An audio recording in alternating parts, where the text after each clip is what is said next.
सांगलीमध्ये एक प्रामाणिक शिक्षक होते. त्यांचे नाव रमेश. ते अनेक वर्षांपासून नोकरी करत होते, पण त्यांचे घर अजूनही भाड्याचे होते. त्यांना स्वतःचे घर घेण्याची खूप इच्छा होती, पण पुरेसे पैसे जमा होत नव्हते.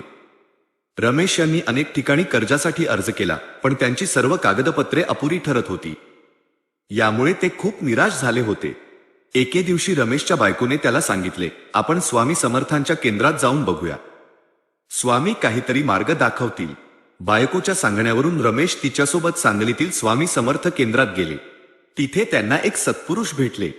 त्यांनी रमेशची सर्व व्यथा ऐकून घेतली. सत्पुरुष म्हणाले, बाळा, काळजी करू नकोस. स्वामी तुझ्यासोबत आहेत. रोज सकाळी उठल्यावर आणि रात्री झोपण्यापूर्वी फक्त श्री स्वामी समर्थ असा 3 वेळा जप कर. बाकी काहीच करू नकोस.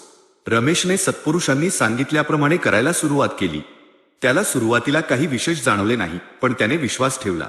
महिनाभरानंतर त्याला एका मोठ्या बँकेतून कर्जासाठी फोन आला. ही बँक त्याच्या अपेक्षेपेक्षा खूप चांगली होती. रमेशने कर्जासाठी अर्ज केला आणि त्याची सर्व कागदपत्रे मंजूर झाली.